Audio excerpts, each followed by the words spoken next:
আসসালামু আলাইকুম প্রিয় দর্শক, আপনারা দেখছেন ইউটিউব চ্যানেল শিখা অনির্বাণ টিভি। এখন গুরুত্বপূর্ণ বিষয় নিয়ে আমাদের সাথে যুক্ত হচ্ছেন সামনে বড় দুঃসময় বাংলাদেশের ইউনূস সরকার এবং সেই সরকারের পেছনে বসে বাংলাদেশের রাজনীতিতে যারা ছড়ি ঘোরাচ্ছেন সেই জামায়াত, এনসিপি, বিএনপি ইত্যাদি দলগুলোর। তারা ভেবেছিল ভোটে না জিতেও যেভাবে গত 1.5 বছর ক্ষমতার মধু খেয়েছেন, আগামী দিনগুলোতে আওয়ামী লীগকে নির্বাচনী ময়দান থেকে বহিষ্কার করে একটা ছেলে খেলা নির্বাচন করে সেই মধু ভবিষ্যতে খেয়ে যাবেন। সেই স্বপ্ন পূরণ হলো না। কেন বলছি কথাটা?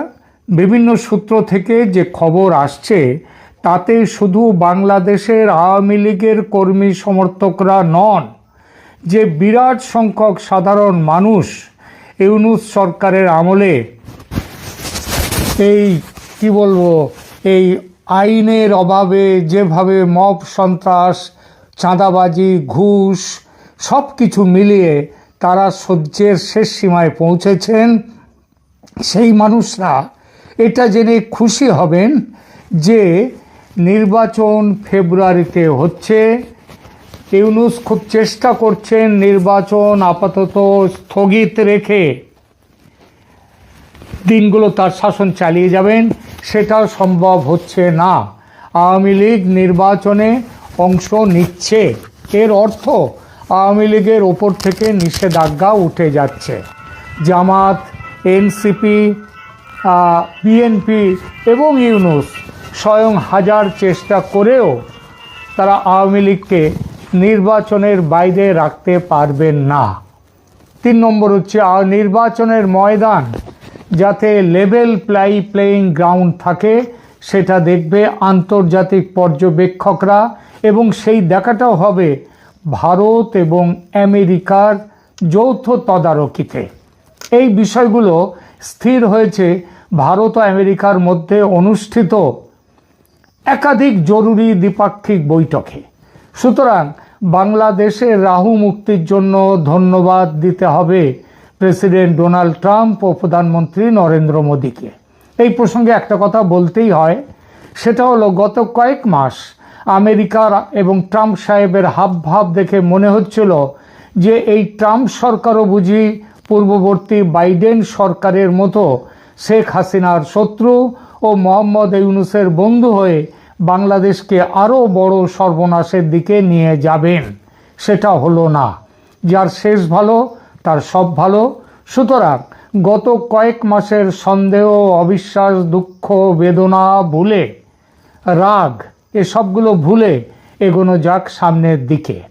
কিভাবে এই সিদ্ধান্ত হলো যে বাংলাদেশে কিভাবে নির্বাচন হবে, সে সিদ্ধান্ত ঢাকায় হবে না, হবে দিল্লি আর ওয়াশিংটনে। মানে বাংলাদেশের নির্বাচন কবে হবে, কিভাবে হবে, কে থাকবে সেই নির্বাচনে, কে থাকবে না, এবং আরও স্পষ্ট করে বলতে গেলে কে জিতবে সেই নির্বাচনে এবং কে হারবে এটা ঠিক করবে ভারত আর আমেরিকা। হ্যাঁ, দেশের মানুষের তাদের সিদ্ধান্ত তো অবশ্যই, কিন্তু ওই যে বললাম লেভেল প্লেয়িং ফিল্ড, সেটা এই মুহূর্তে তো সম্ভব নয় ইউনূসের আমলে। সুতরাং সেটাও ঠিক করবে এই দুই শক্তি। এবার আসুন কিভাবে ও কেন এই সিদ্ধান্তে পৌঁছলো দুই দেশ, সেই প্রসঙ্গটিতে। প্রথমত, ভূ রাজনৈতিক প্রেক্ষাপটে বাংলাদেশের গুরুত্ব দেখা যাক। বাংলাদেশের নির্বাচন প্রক্রিয়া কেন আন্তর্জাতিক মনোযোগের কেন্দ্রবিন্দুতে আছে তার মূল কারণটি হলো এর কৌশলগত ভৌগোলিক অবস্থান।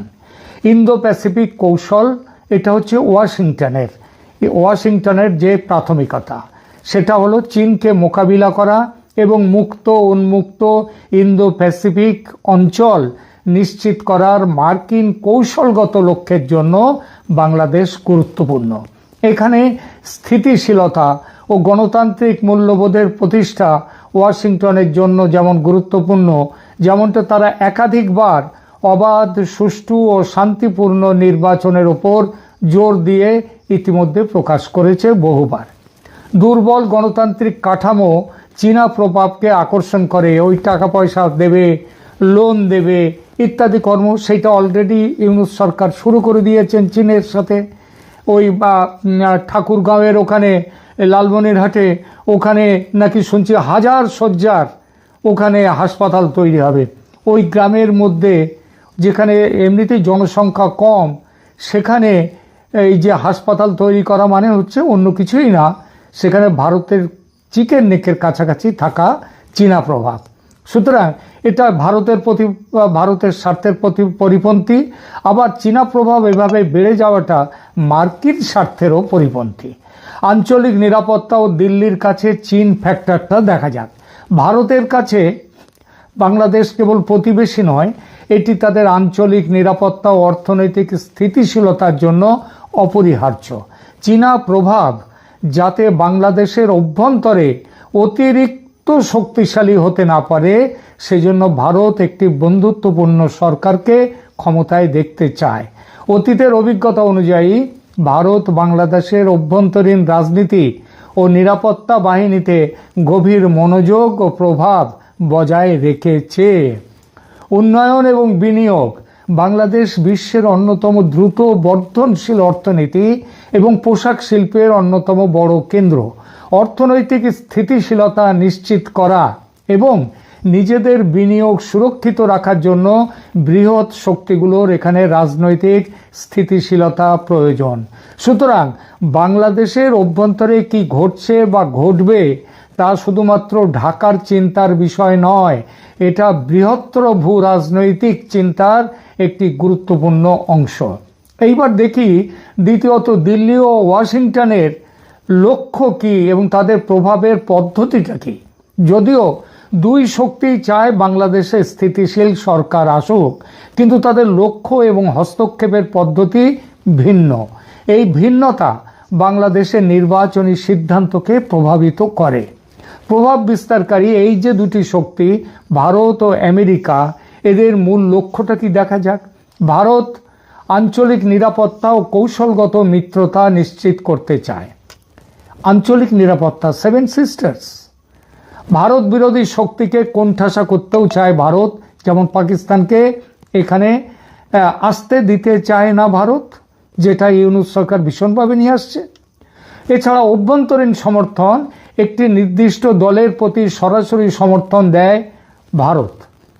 যদিও বলে যে কোনো দলই ক্ষমতায় আসুক না কেন ভারত তাকে সমর্থন দেবে, কিন্তু ঐতিহাসিকভাবে দেখা গেছে আর সমস্ত দলগুলো, মানে বিশেষ করে বিএনপি যেটা প্রধান দল ছিল এর আগে 3 বার ক্ষমতায় এসেছে, তাদেরকে বিশ্বাসযোগ্য নয়। তারা 10 ট্রাক অস্ত্রের কথা ছাড়লাম, নানান বিষয়ে তারা ভারত বিরোধিতা তাদের রাজনীতির একটা মূল ভিত্তি, মূল নীতি। এবং ফলে ভারত দেখেছে যে পরম্পরাগতভাবে আওয়ামী লীগ তাদের কাছের শক্তি, সুতরাং তাদের ক্ষমতায় আনতে কূটনৈতিক চ্যানেলের মাধ্যমে ভারত সক্রিয় ভূমিকা রেখে এসেছে, ভবিষ্যতেও রাখতে চায়। নিরাপত্তা ও প্রশাসনিক এবং নিরাপত্তা ব্যবস্থার উপরেও নিবিড় প্রভাব বিস্তার করতে চায়।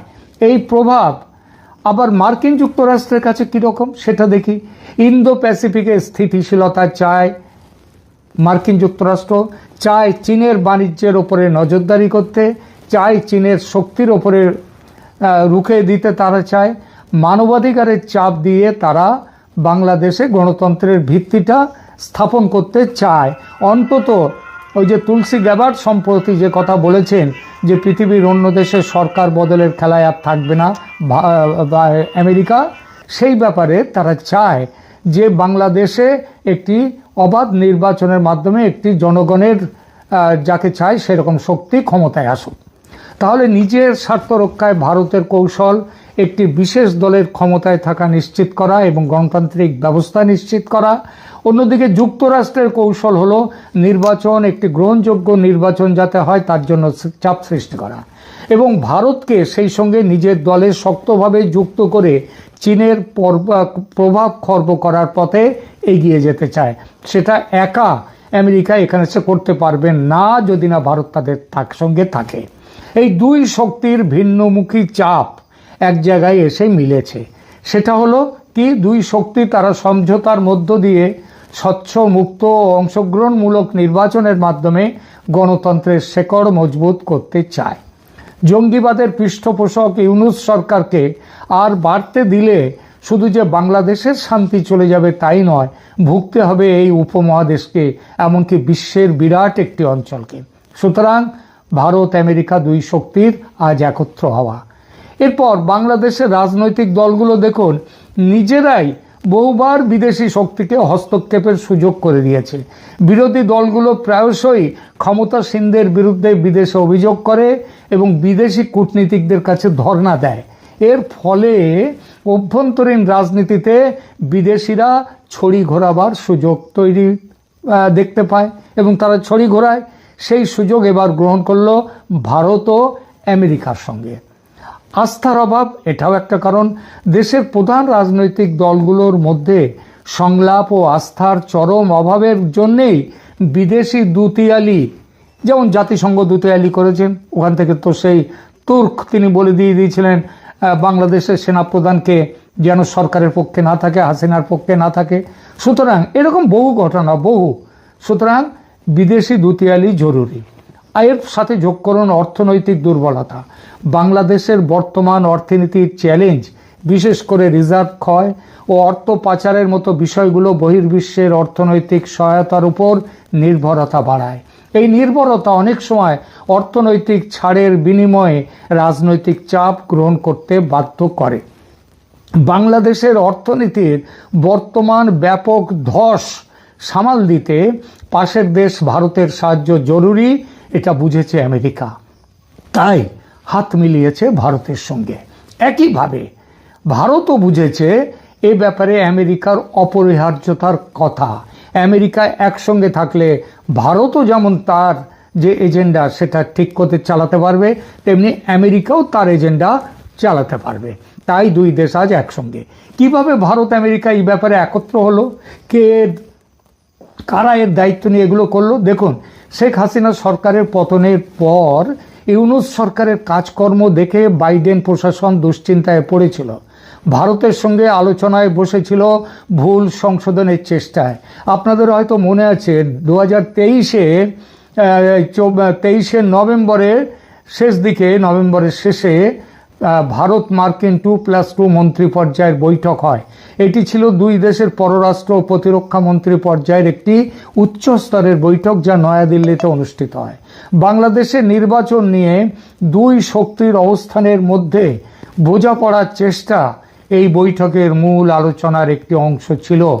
বৈঠকের মূল অংশগ্রহণকারীরা ছিল, আমি একটু ভুল বলেছি, 2024 নভেম্বর, ওটা 23 নভেম্বর নয়, 2024 নভেম্বরে এই বৈঠক হয়েছিল।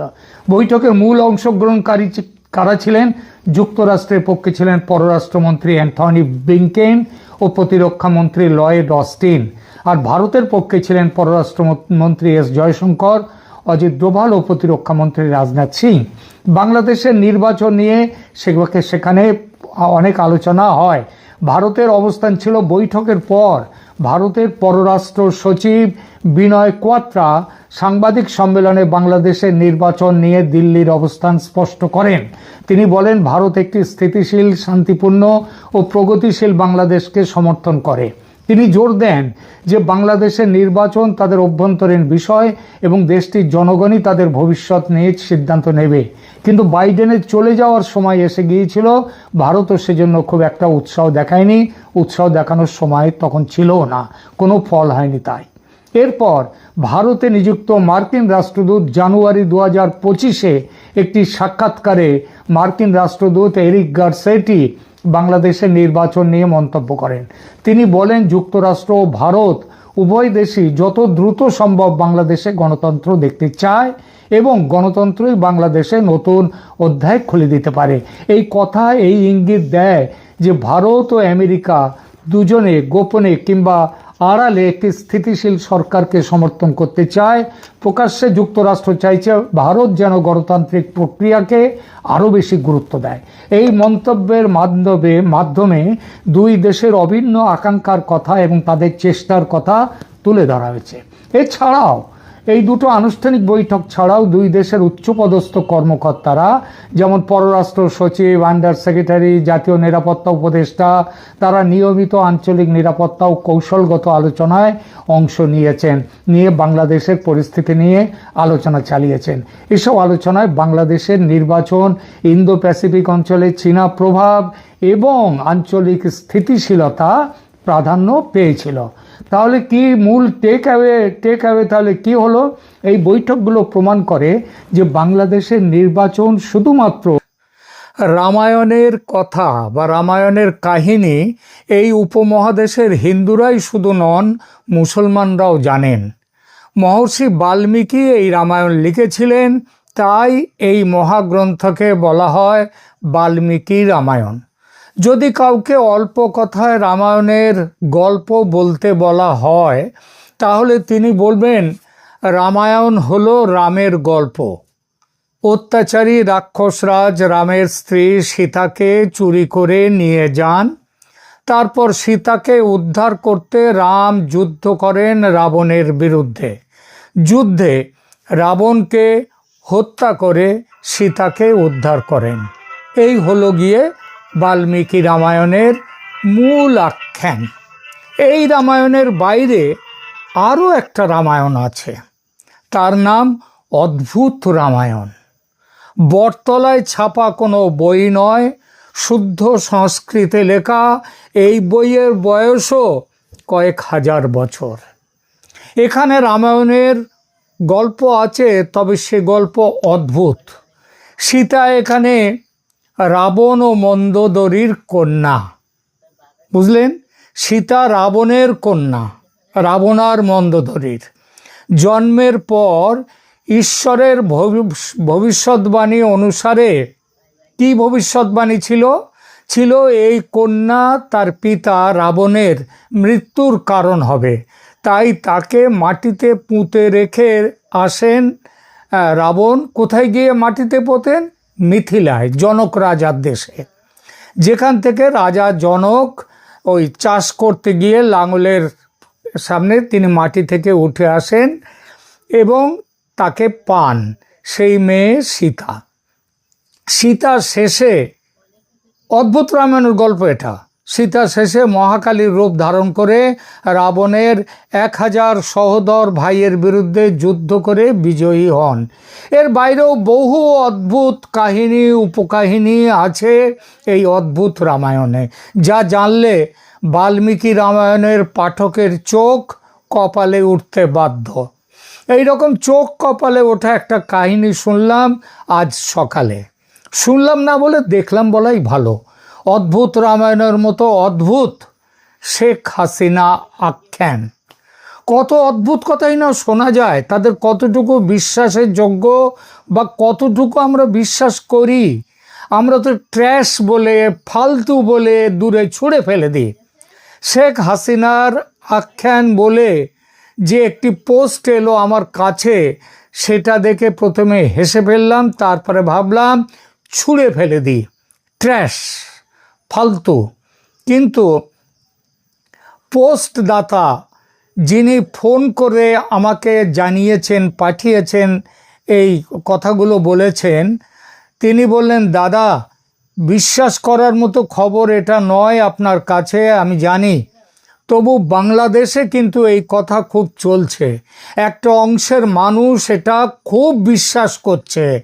আমার মনে হয় ভারতের উচিত এই অপপ্রচারের বিরুদ্ধে মুখ খোলা। ভারত সরকার যদি কিছু না করে, আপনি অন্তত আপনার চ্যানেলে বিষয়টা নিয়ে কিছু বলুন। নইলে এই ডিসইনফরমেশন ক্যাম্পেইন যেভাবে চলছে, তাতে দুদেশের সম্পর্ক আরও খারাপ হবে। এবং আজ যারা অন্তত আওয়ামী লীগের কর্মী সমর্থক, যারা ভারতকে সুনজরে দেখে, ভারতকে বন্ধু ভাবে, তারাও পর্যন্ত তাদের মধ্যেও একটা অন্যরকম ধারণার সৃষ্টি হবে। এবং এমন খারাপ সে ধারণা যে ভবিষ্যতে সম্পর্ক ভালো হওয়ার পথ নাও থাকতে পারে। এতটা শোনার পর সিদ্ধান্ত নিলাম বিষয়টা নিয়ে কথা বলবো কথা। তবে তার আগে যে লেখাটি আমাকে পাঠিয়েছেন বাংলাদেশ থেকে আমার সেই দর্শক, সেটাকেই ঘষে মেজে অনেক বাদশাদ দিয়ে তারপরে কিছুটা বলি। শুরুটা করেছেন 5ই আগস্ট 2024। বাংলাদেশের ইতিহাস এক অবিস্মরণীয় দিন, কিন্তু সেই দিনটি কি কেবল একটি গণ অভ্যুত্থান ছিল, নাকি পর্দার আড়ালে লেখা হয়েছিল অন্য কোনো চিত্রনাট্য? শেখ হাসিনা দেশ ছাড়লেন, কিন্তু কেন তিনি ভারতেই গেলেন?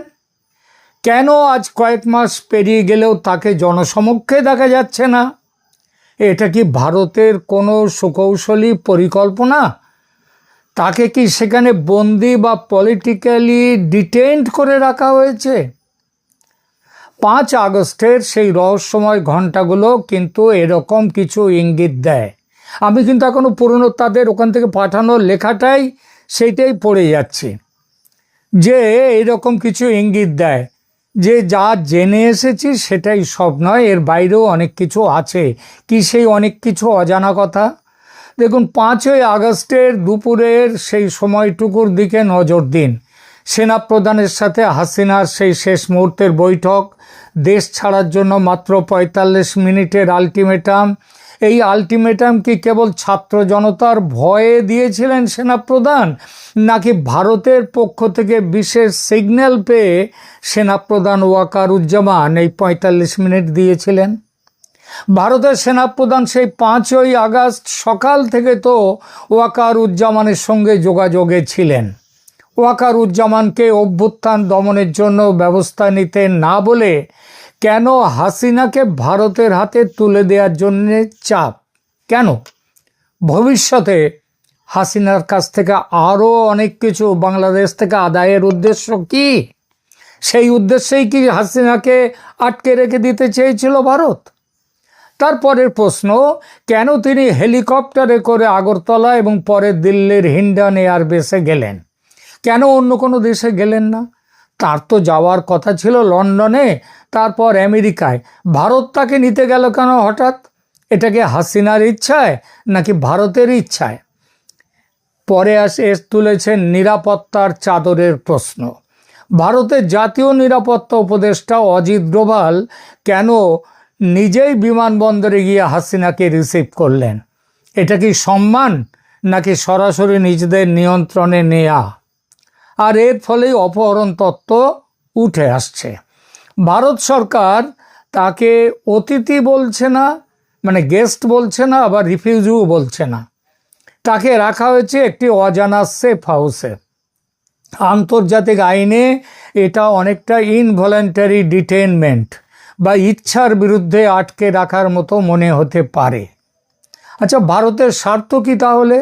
যদি হাসিনা বাংলাদেশে থাকতেন তবে হয়তো তাকে বিচারের মুখোমুখি হতে হতো, যা ভারতের অনেক গোপন দলিল নথিপত্র নাকি ফাঁস করে দিতে পারত।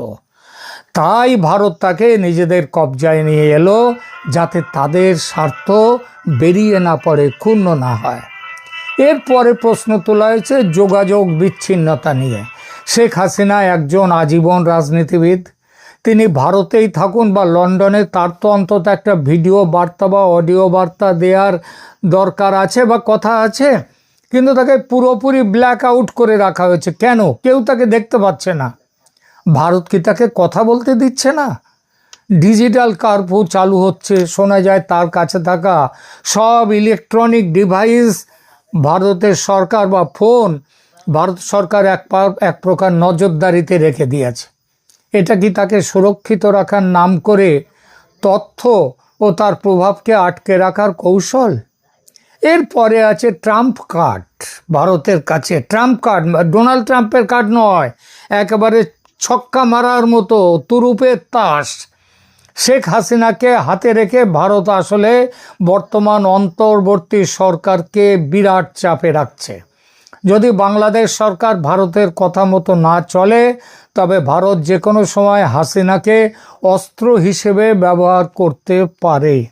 কি সেই অস্ত্র সেটা অবশ্য বলা হয়নি।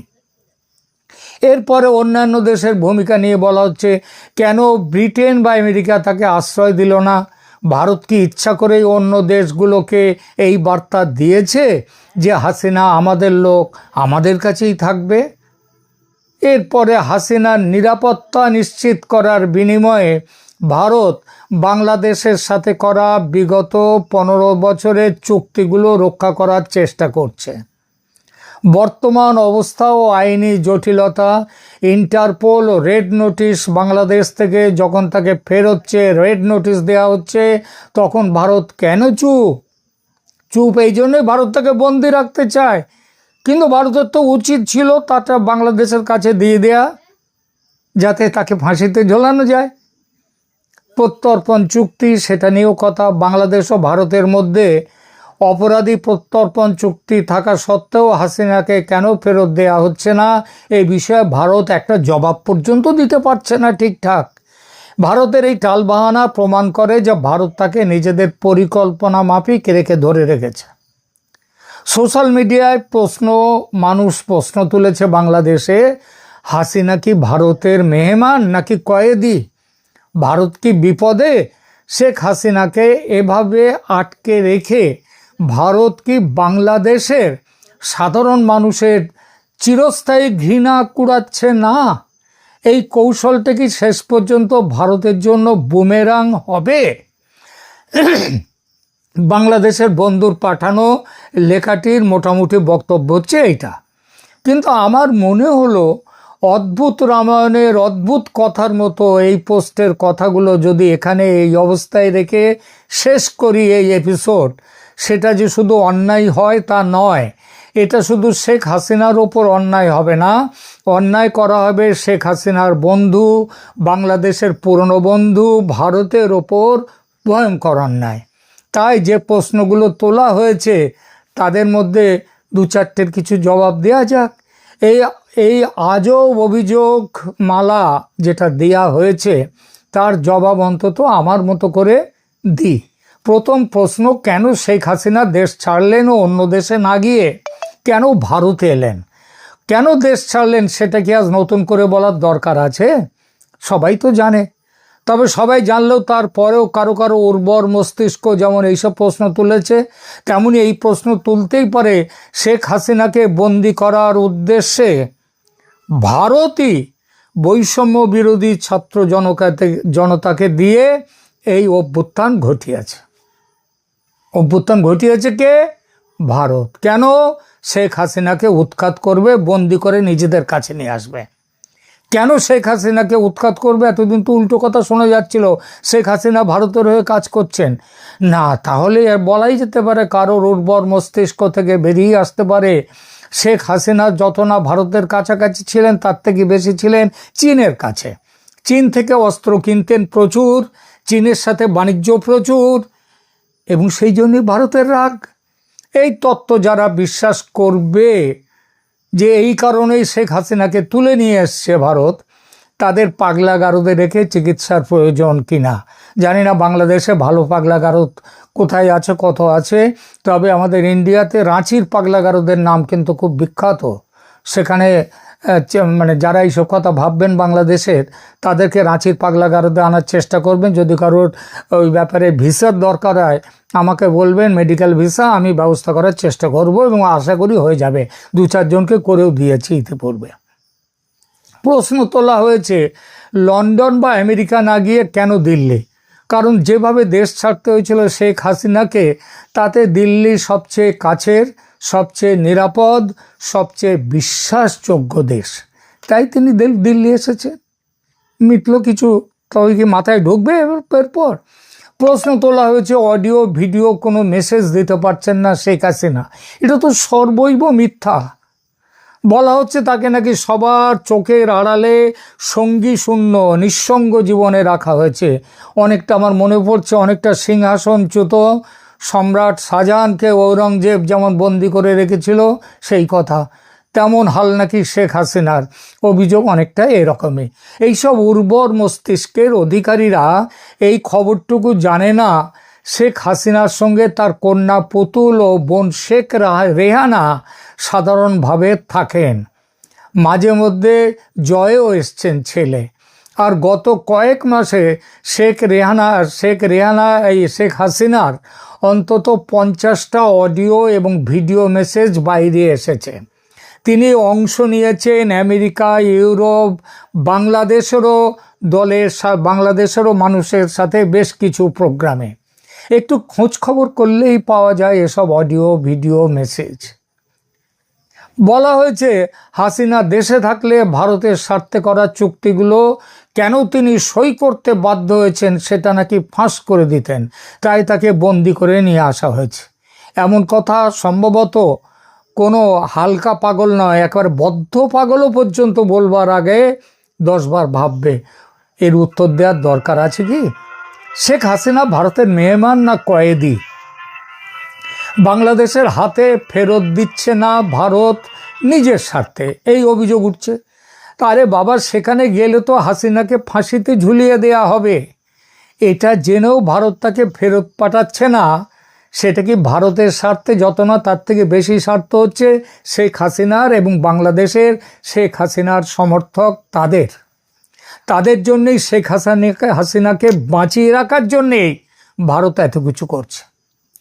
স্বার্থটা অবশ্যই বলেনি ওই উর্বর মস্তিষ্কধারীর দল যে কি স্বার্থে ভারত পাঠাচ্ছে না, মানে তাকে ফাঁসিতে ঝোলানো হবে এটা বললে তো একেবারে প্রথমেই তো কেঁচে যায় ব্যাপারটা, তাই হয়তো বলেনি। বললেই